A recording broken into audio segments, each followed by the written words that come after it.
From AIT Studios in Abuja, Nigeria, this is the O&M Sunday Show with Obiora Ilo and Mamode Akuga. Hello, thanks for joining us. This is the O&M Show, and we're glad to have you with us. I am Obiora Ilo. Mamode is also here today. Yes, welcome to our show today. And today we're going to be talking about something that affects everyone. The rich, the poor, the high, the low, everybody in the society, no matter who you are. One important thing that everybody needs is effective and proper healthcare. Because whether you like it or not, at one time or the other, every one of us comes under the weather. That's right. Today we are looking at universal health coverage. What is universal health coverage? What are the challenges? What can we gain if we all fall under this umbrella? Well, some partners have come together. They are putting together what they have called the Legislative Network for Universal Health Coverage. We understand that's about the first time it is being done anywhere in the world. And today we'll try to find out what exactly is driving this network. What can the legislators do to help ensure universal health coverage? And Mamode, we already have some experts in the studio. Yeah, they'll be all right. But before we bring in our experts to talk about it, ordinarily, in our society, some people might not agree with my opinion, but we're almost at 0% in terms of healthcare delivery, to the citizens. The executive arm of government, of course, are not able to deliver effectively in terms of healthcare, provision for its citizens. And so we have a situation where, from the very top to the bottom, once you can afford it, anybody that has any health challenge wants to get out of Nigeria. So Nigerians generally patronize a lot of healthcare tourism, if you like. And so trying to get the legislative arm involved in healthcare matters will, to a large extent, if you ask me, put them in a position where they can do their oversight function a lot better in terms of holding the executive to account, yes, in the provision of healthcare delivery to citizens. So I think it's as a country, like many other developing countries, I remember how we used to be just before 2000. Everything was going to be possible by the year 2000. It was the magical year. The magical year. Of course, you came with the MDGs, and a lot of developing countries didn't buy into it. Yeah. Now we are talking about SDGs. I think this issue is apt. This is the time to talk about it. And the sad aspect, Biora, is that whenever these things, whether on the international level, it's never been difficult for Nigerians to sign on to those international agreements. It's never difficult. They are always on board. But when everybody starts to implement, somehow Nigeria falls behind. So that's sad, It's unfortunate. So we have in the studio some experts to talk about this. We have ELAINE BARUWA, who is USAID Health, Finance and Governance. That's HFG Principal Associate and Health Economist in Nigeria. We also have Dr. FATAI AREMU, Consultant Policy and Legislative Advocacy, Partnership for Advocacy in Child and Family Health is called PACFA. They're already in the studio, so they are joining us right away to do justice to this topic, universal health coverage. ELAINE, glad to have you. Thank you. You're welcome. Welcome to our studios. Welcome. Yes. You're welcome. Well, you heard us talk a little about what we are discussing today, but I'm not sure Mamode and I did justice to it. So I think you're in a better position. So let me start, from the very beginning, Elaine. What is, I hear it's becoming fashionable now to talk about universal health coverage. Mm-hmm. What does it mean? Thank you. It's a great question to start with. Universal health coverage is a concept, it's an objective that many countries have signed on to, that many institutions like the World Health Organization, many of the development institutions, and many governments have agreed that this is a goal that we should be striving for. Universal health coverage means that people should be able to access good quality preventive treatment, mental, psychosocial, any medical care that they require. They should be able to access it when they need it without going into financial poverty in the process of doing so. So that's what universal health coverage means. It's basically an objective that we're striving to achieve, and there are many ways to get there, so there isn't just one pathway. But I think the important thing there is that there are, because it's universal, we're talking about a broad range of people, both people who need care regularly, pregnant women, children under 5, people who need care in their older years, people with chronic illnesses, but we're also talking about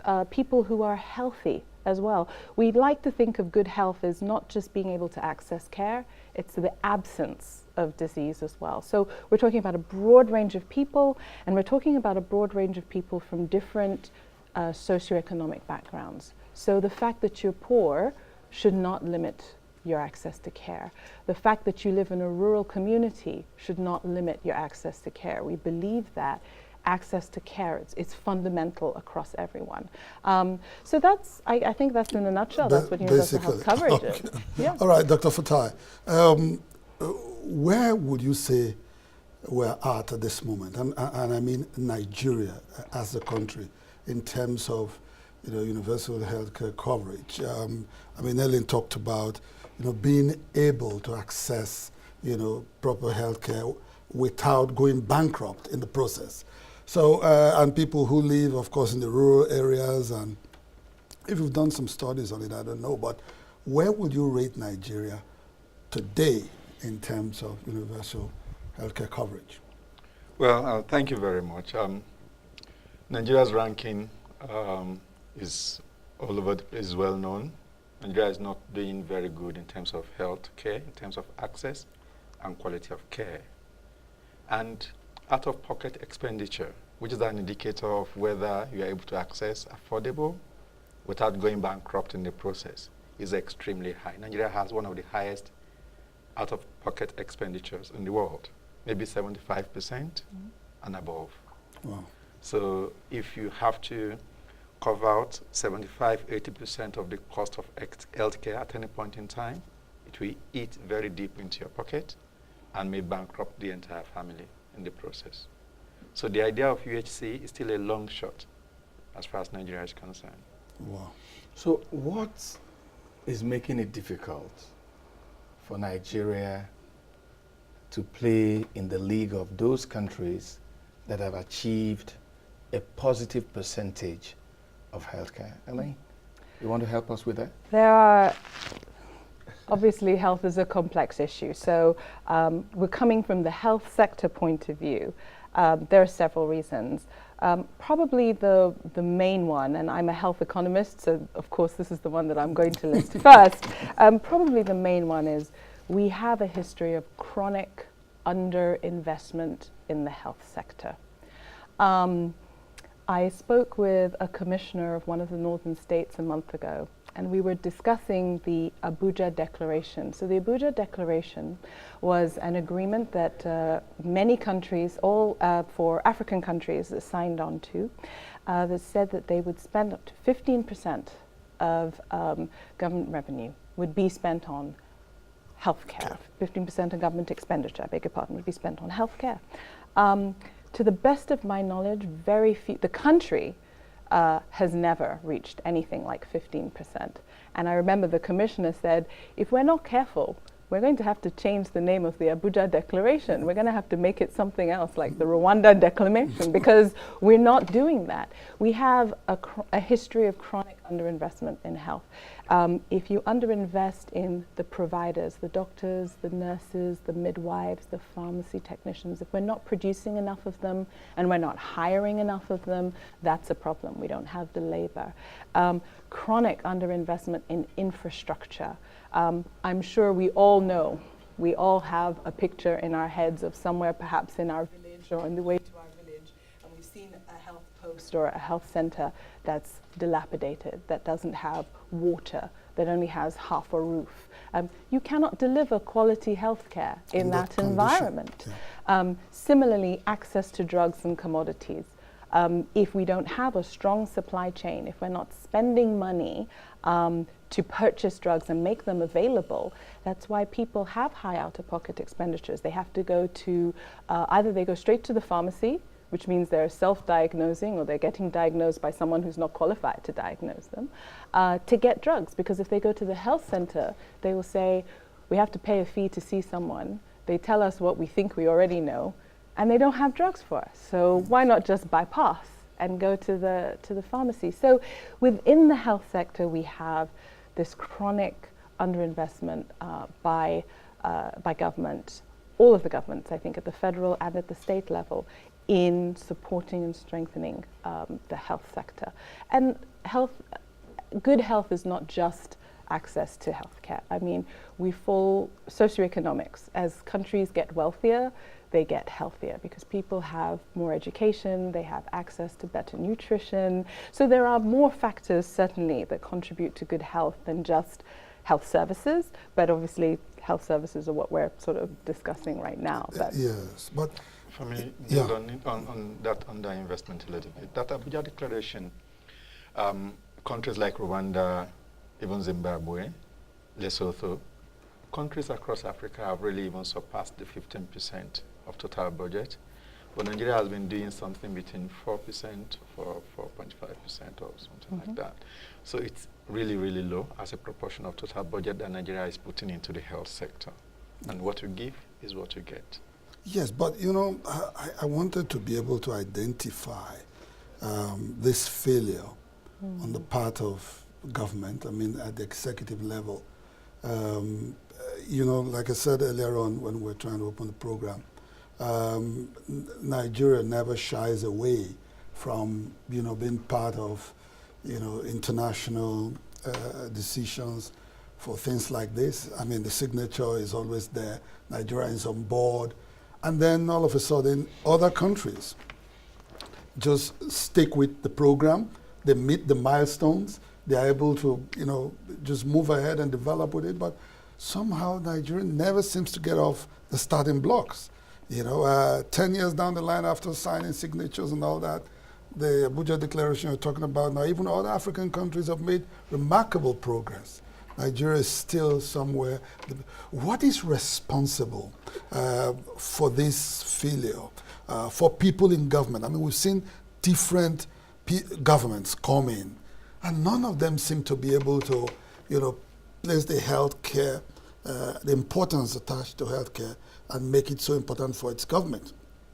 Why do you think successive governments keep failing to show the level of importance and commitment? Well, a number of reasons can account for that. Yeah. One is probably the lack of political will at the top level, not really understanding that you can invest in agriculture, you can put more money in infrastructure, but you have to be healthy first before you can use those things. Yeah. It is a healthy farmer that will go to the farm and farm better, put more hours, be more productive, and be well there. So without getting health first, it's difficult for the other investment to actually come out successfully. But I think the priority has always been, let's build more roads. Let's put more money and build bridges and build ports. So those in government need some education as well. I think there's a lot of ground to cover in terms of education and trying to prioritize health. again, health, if you look at it, is a soft sector. It's not a sector that you can, if you want to construct roads today, you put more money on it, you see the contractors on site. Yes. But in terms of health sector, it takes time before it manifests. So, and politicians are usually eager to show something. So Quick fix. A quick fix. So that has not really helped in their understanding of why they need to put more resources into the health sector. So I think a lot of actors in the policy space will need to act, the media, civil society organizations, community leaders, religious leaders, we need to act so that the politicians can realize that investment in the health sector is not only important, it is indispensable. Okay, in talking about it, I can pick here and there the consequences of the absence of universal health coverage. You talked about a healthy farmer being a better farmer, and it will go on and on, a healthy teacher, a healthy politician being a better politician. And I guess that's why some of you have come together. And now you think that for this to be effective, you need to bring in the legislators. Can you tell us about this next step, where you're talking about legislative network? You know, what will that entail? What will that achieve? Well, the legislature, you mentioned earlier the executive. So we have the executive, we have the legislature both at the federal and at the state level. This legislature plays or has the responsibility for certain statutory functions that have a huge impact on health and the funding for health. Legislators, they make legislations, they pass laws. They're responsible for appropriation. They determine how much money goes to exactly to which sector. They're responsible for oversight. There's a Senate Committee of Health, there's a House Committee on Health that can call the public institutions and MDAs that implement health programs, can call them and ask them to be accountable. They're also responsive to communities. Legislators get elected. They get elected from communities, and they're responsible back to those communities. So they have functions that, if we take those functions and we look at the health sector, they're absolutely critical. And as somebody who works in the health sector, I'm the first person to say, maybe some of the reason we've had chronic underinvestment is that we as a sector have not been very good at making our case for why money in health is important. Maybe the people in works and housings and roads and infrastructure are better at making the case, and we have to do a better job of making that case. We also have to do a better job of connecting with the people who make these decisions, in this situation, the legislature. And so that's really our recognition that we can do a better job here of communicating with the legislature and getting the legislature to understand what is needed, and getting the legislature to perform a role, a function that they already play, but to do that together and in harmony with regards to health. I think that some of this sort of federal level makes policy, states are required to implement, it creates a sort of dissonance between the two. And one of the things that the chair, the Senate Committee on Health, Senator Dr. Tejrosho mentioned just day before yesterday when he was introducing this concept. He said, we need to speak with one voice. We have too much fragmentation. These people at one level are doing this, people at the state level are doing something else. We need to have plans that are coordinated, and we need to pool our resources so that we're working towards one goal that's focused on having impact for the people that elected us, the legislature. So I think that the legislative network is an effort to get our legislators on the same page with our health sector, and to get our legislators on the same page with each other at the federal and the state levels, so that we can all work together towards this objective. The truth is, we say underinvestment in health, but you know, 1 naira that you spend in health is a naira that is not getting spent on a road, or is a naira that's not getting spent on education. So the decision to spend more money on health cannot be just a health sector decision. It has got to be broader. And our legislators are responsible for all of these decisions. And so I think this more formal arrangement where we're having these discussions on a regular basis, I think can only be beneficial to making that case. Dr. AREMU? Yeah, so I mean, that is well said.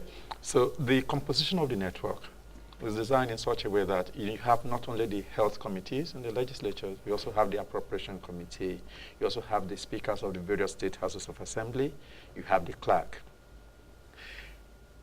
When Nigeria signs on to international commitments, or when policies are enacted at the national level, they look good.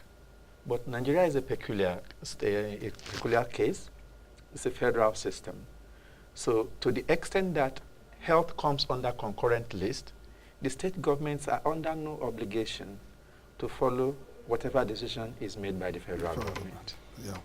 The state houses of assembly are at liberty to chart their own path to the extent that it doesn't conflict with the Constitution or an existing federal law. That speaks to the question of fragmentation. What it then means is that you can have the National Health Act, you can have the National Health Policy, you can have all these things there, but they don't percolate, they don't trickle down to the states.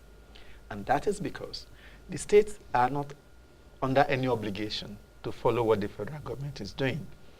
Because the legislatures are critical to this, it means that they have to be under the same roof to learn from each other, to assess each other, to do a kind of, to build a common understanding of what health sector actually needs and requires and how they have to move forward.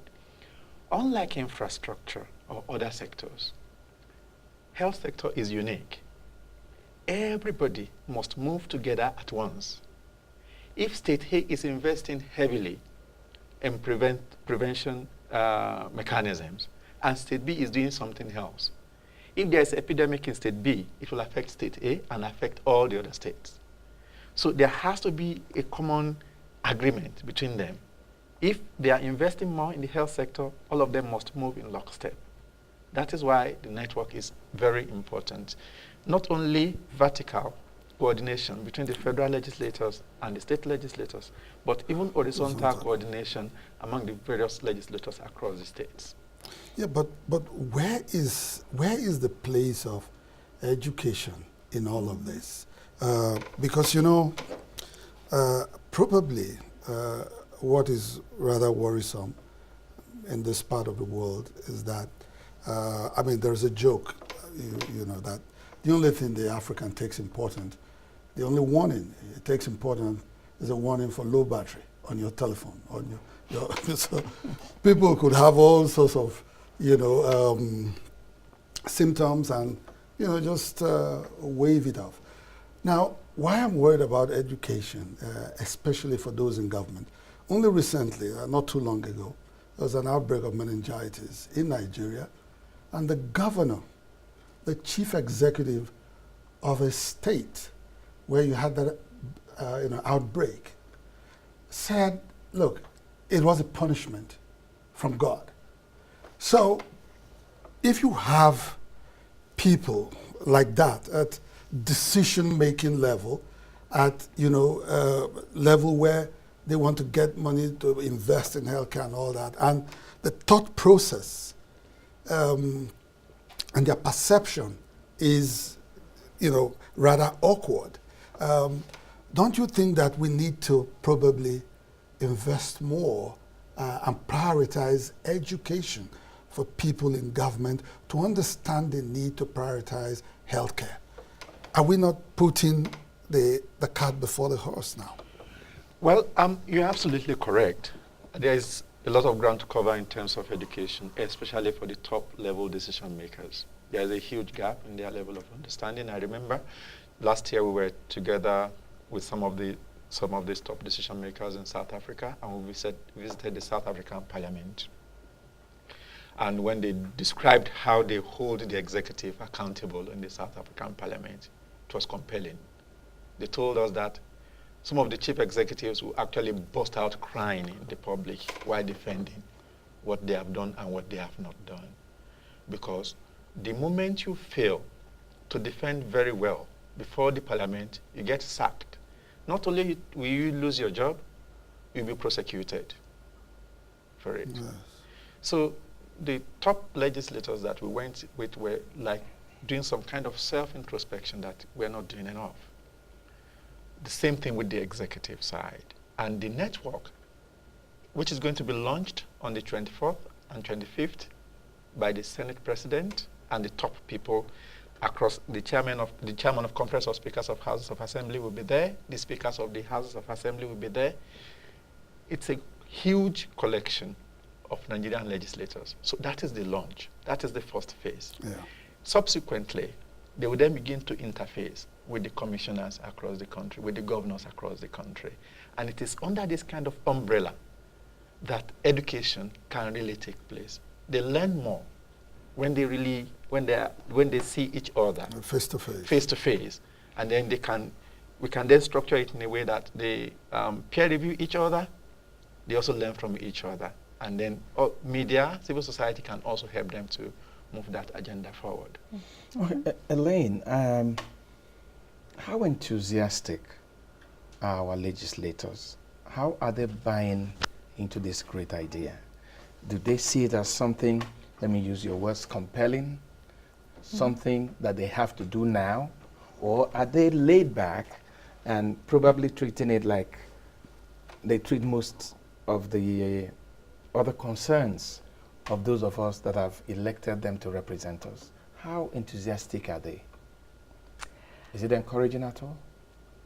I am encouraged. So the Health, Finance and Governance Project works in Lagos, Cross River, Bauchi, Sokoto, and River State. So I have been privileged, and Osun State, I'm sorry.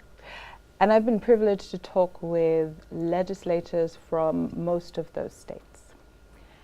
And I'm greatly encouraged. Like I said before, I think we in the health sector have to take some of the blame. If we talk amongst ourselves about how important it is that women go to the health facility, that's not doing any good. We need to be talking about, like I said, those other people who are not getting that 1 naira that goes on health. We have to have them all on board. And just last week, I was in the office of the Speaker for Cross River State legislator. And he's not a doctor, but he spoke so articulately about what the people in his community need and where their healthcare falls short.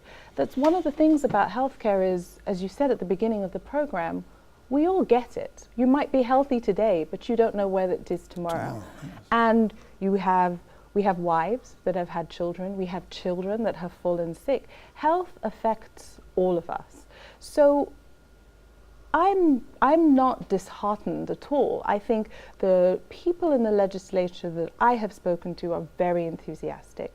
Where I think we may have fallen short is making the connections and the constant communication. I don't think this, as Dr. AREMU said, this is not a one-off thing. You don't approach the legislature only when it's time to make the budget and say, please, please give us money for health, and then go away for the rest of the year. There has to be a strong, constant relationship. You have to ask for what we need with evidence, then we have to take what we need, spend it well, and come back and show that we have done something useful with it. Our colleagues in infrastructure have it a little bit easier, right? Yeah. The road is a road. Everybody wants a road. Yes. In health, it's a little tricky, but it's not impossible. If you go back to your constituencies as a legislator, women know when their health facility is good quality. They know because they go there, they meet staff there, they find drugs there, it's clean. They know when they see it. And it's much trickier, I think, in health because it has to be there every day. You know, a road, you can use it once and say, okay, I've used it, it was there. A health facility, you have to have a good experience when you go there, or else if it's a bad experience, you go somewhere else the next day. So it requires constant engagement. And our hope is through this legislative network, we can begin that process to change the dynamic of how we in the health sector have been communicating with the legislator and the legislator with us. We need a year-long relationship, not just when it's time to make the budget. And we also need to, you said, you were talking about education, and I said, I think legislators understand health. They know when they're sick. They know what their constituents want. But what we don't do is, I think we don't explain how to hold us accountable. I talked about the important function of oversight and accountability. It's difficult for a legislator, I think, to say, you know, just what have you done with the money? And we respond, well, we paid salaries, you know, or we bought some drugs. We have to do a better job of saying, here are the metrics that you should measure us on, and we'll come back every quarter and we'll report back on these metrics, whether it's staff that were hired or staff that were trained or drugs that were delivered. We will report back on these metrics. We will report back on things that have been achieved, not just that we spent X money on drugs. It's more, these are the health facilities that have drugs during this period. You see the difference between those two measures. I think we have to equip legislators with the tools to hold us accountable. So we have to like give them a marking scheme that they can use to mark us. It's kind of awkward, but we have to do it, because if we don't do it and they don't understand how we're spending money, you know, the infrastructure guys are going to get all the money. Yeah. So I think we have to challenge ourselves as well. We have to challenge ourselves. We have to do better as well, and we have to educate the legislator on how to hold us accountable. And I think we can make progress. I haven't met a state speaker who has said we have more important things to do than that. I'm yet to meet that person. Well. So no, I have good experiences. Just to build on what she said about the ESD enthusiasm. You see, what's happening in the health space, there is a lot of advocacy going on. Like the states she mentioned, our own project, Partnership for Advocacy in Child and Family Health, we work in Lagos, in Bauchi, Nasarawa, Kaduna, Kano, and Niger. What you realize is that in those states, because of the advocacy efforts of civil society organizations and their partners, the legislators and policymakers in those places seem to have moved forward in their understanding. Bauchi, for example, is doing more than 15% of their total budget for the health sector.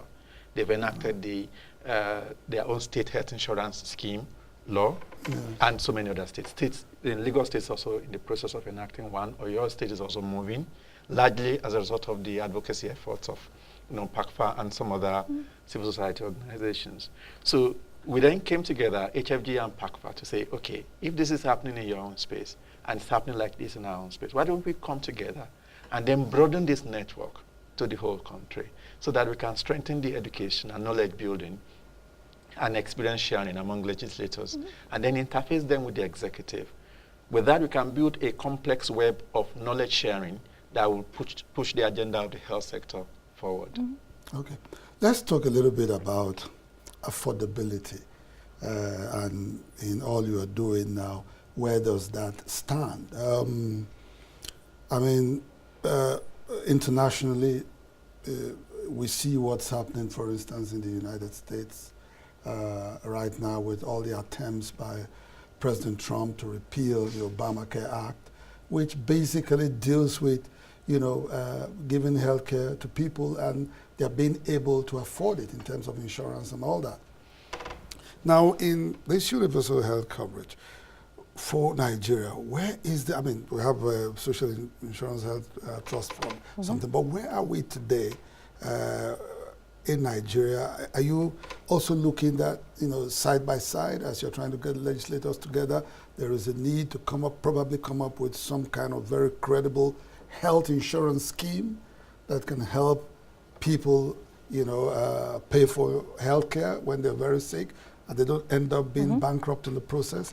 Where are we with that, for instance, in talking to the legislators, the importance of, putting together some kind of proper health insurance?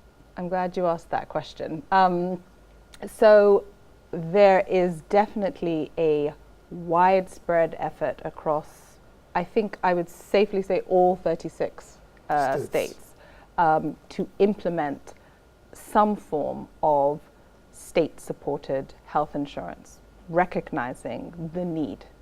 This is the aim of this is to achieve what we referred to earlier as financial protection. You should be able to access basic services without going broke. Yeah. With regards to affordability, I just caveat again. I'm a health economist, so it's not called the dismal science for no reason.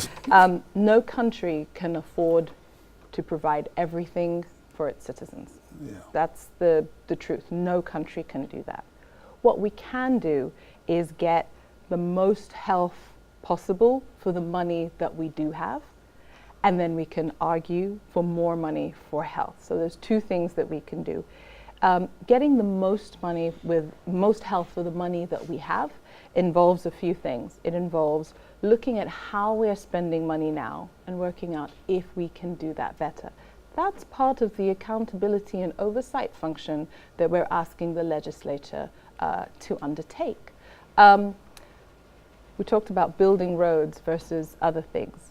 The truth is, it is much easier to show commitment to a community. It's easier to do that, or it's thought to be, if I build a health facility, that will show that I care about health and I care about my community. But remember that I said it's not just the health facility, it's the nurses, the doctors, the midwives, the drugs, the supplies. What happens to the health facility tomorrow? We have many health facilities in Nigeria. We are not short of health facilities. Oh, yeah. But functional facilities that can deliver quality services, that's where we're lacking. That's where the issue at the is. primary health care level. I'm not saying the more complicated diseases are not important, but the bulk of the disease in our country is infectious diseases in children under 5 that are preventable. That's why our place in on the scale is low, and it's embarrassingly low, because at the level of GDP we have, we should not be having so much infectious disease. These are preventable, whether it's through immunization or simple antibiotics for diarrhea and chest infections, simple drugs to treat malaria. These are not expensive things, but we could make a world of difference if all children under 5 had access to those basic drugs that are available in a pharmacy but need to be available in a healthcare facility where a provider can diagnose and give them to you, and you shouldn't have to pay for them. And so providing this sort of basic package of services is enshrined in a bill that was passed by the last administration in September, I think, of 2014. It's called the National Health Act. As Dr. AREMU said, we have beautiful acts in Nigeria. We have lovely policies. No shortage of but them. we have to implement them. And one of the elements of the act include setting aside 1% of the consolidated revenue of the Federation for Basic Healthcare Provision Fund. And this fund would be directed at primary healthcare services for the vulnerable, and it would be directed at both paying for insurance premiums, and then also about half of it would be directed at strengthening infrastructure, so those buildings and training and providing drugs and commodities. So it's there, it's in the law. But what we want is, it's not enough for legislators to pass a law, whether it's federal or whether it's state. So whether it's a law about the National Health Act or it's a law about state-supported health insurance, we mustn't stop at the law. We have to implement it as well. And that's why we need a constant relationship with the legislature. You implement the law that says you're going to put at least 1% of the consolidated revenue, then come budget time, we need to see at least 1% of the consolidated revenue has to be appropriated. So, and doesn't end there. After it's appropriated, it has to be released. And the legislature has to say, what did you do with the people's money, and we have to be able to respond. We have to spend it effectively and efficiently where it's most needed. And where it's most needed in Nigeria is primary health care. We have signed on to strengthening primary health care decades ago, Alma Ata, 1974. And we have had subsequent ministers of health that have believed in primary health care, and yet our primary health care system, again, through fragmentation, federal, state, it's the responsibility of the local government. Due to this fragmentation, it is very, very weak. And so we all need to take responsibility for primary health care. I think I hope that one of the main objectives of this legislative network is that we will get away from thinking, well, federal, our responsibility is the teaching hospitals. And then the states will say, well, states, our responsibility is the general hospital. Primary health care is supposed to be the local government area. We want to move away from that thinking, as Senator Tedros said, and we want to speak with one voice. It is everyone's responsibility, the federal, the state, and the local government. And so I think having the Basic Healthcare Provision Fund is a step to making sure all of these levels of government are contributing to strengthening our primary health care. We won't be able to enroll everyone overnight. We understand that. Ghana has had a national health insurance scheme, and it took them about 6 years to enroll 40% of the country. Okay? So we're not saying that we can enroll everyone every night, but let's start in all of the states. Let's get started. Let's have the infrastructure and the process in place, and then we can continue to annoy the legislature and say, we have a plan, or we have a scheme. We are covering X thousands of people. The Basic Healthcare Provision Fund should be able to provide for at least 100,000 people in every state. But the states have to set up the agency and the scheme, make those processes work, and then they'll get that funding. And once they start from there, we can get other people. We have a lot of goodwill from donors in Nigeria.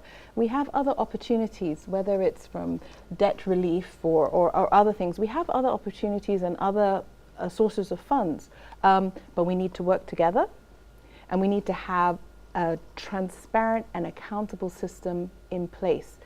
We have to get away from health being this black box. We have to talk about, here's what we're spending the money on, and here's what we're getting for the money that we're spending.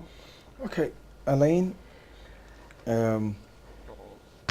FATAI, I'm going to ask two questions. One is, are you forgetting something? You're talking about primary health care. Mm-hmm. And in this legislative network, mm-hmm. I've not seen the councillors. The councillors in the local governments, mm-hmm. who also do appropriation mm-hmm. for those mm-hmm. primary health issues. Mm-hmm. Mm-hmm. Why are we forgetting them? That's number one. Number two,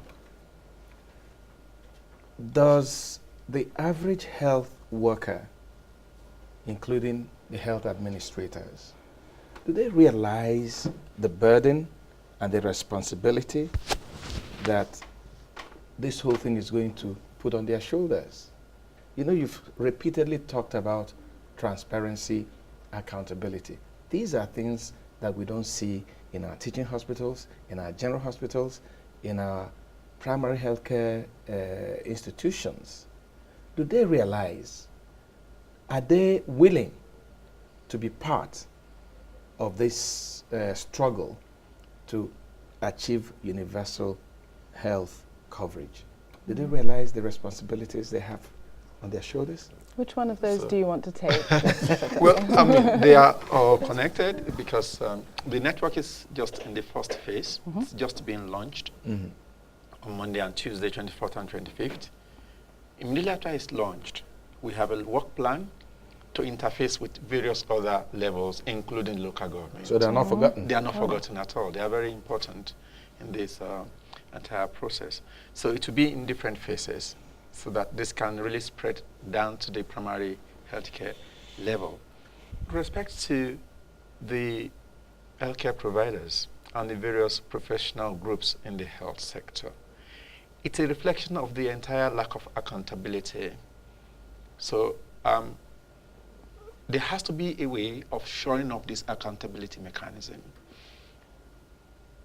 In the health sector, you see a lot of rivalry and power play between the various professional associations, the NME on one side, the JOHESU on the other side. JOHESU was actually formed as a counterpoise to the Nigeria Medical Association, that comprised of Health Information Managers Association, Pharmaceutical Society of Nigeria. So they formed the coalition in order to serve as a counterpoise.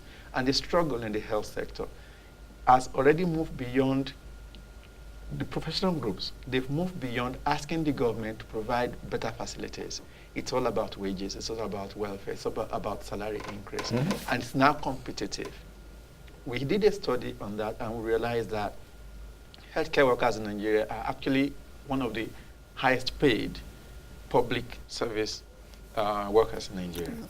So they earn higher than every other person that works for government.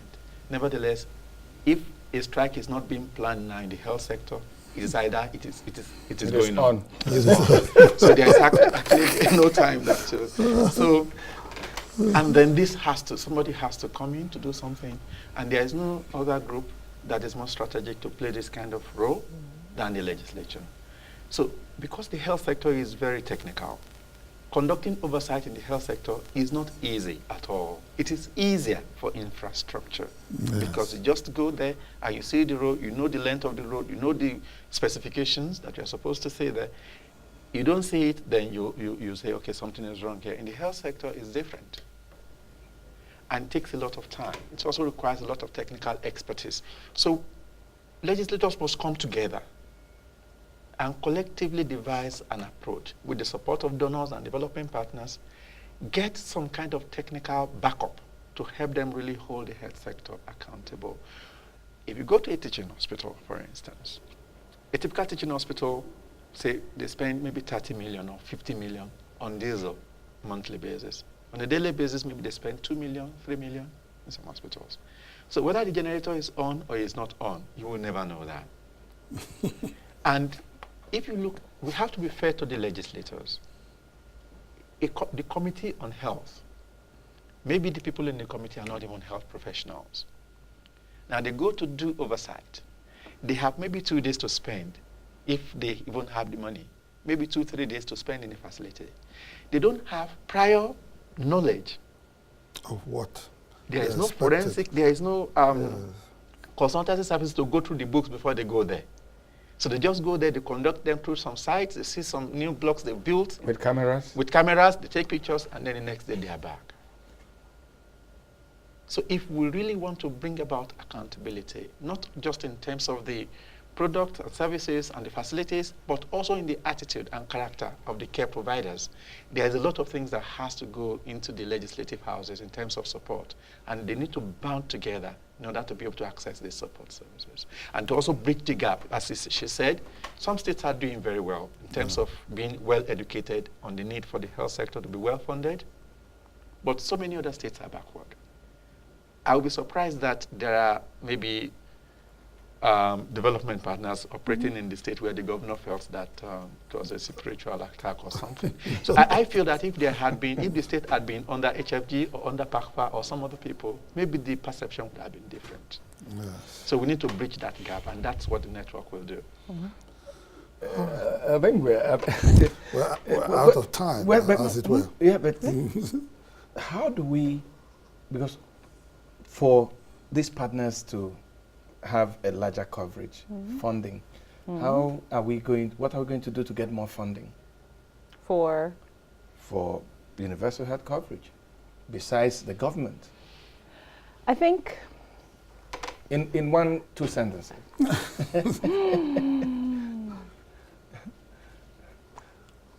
We have to show the willingness and the willpower and the engagement and the ownership of a strong, accountable system before we ask somebody else to come and put their money. Okay.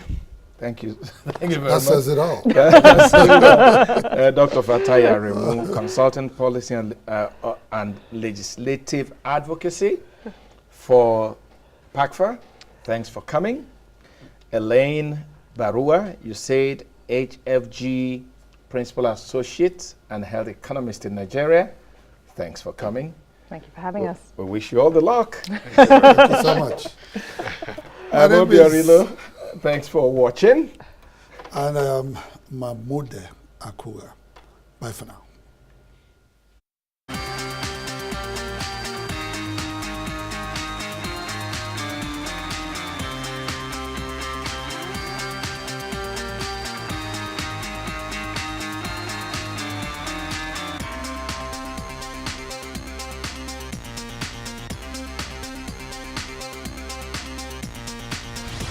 From AIT Studios in Abuja, Nigeria, this is the O&M Sunday Show with Obiorilo and Mahmoud Akuga.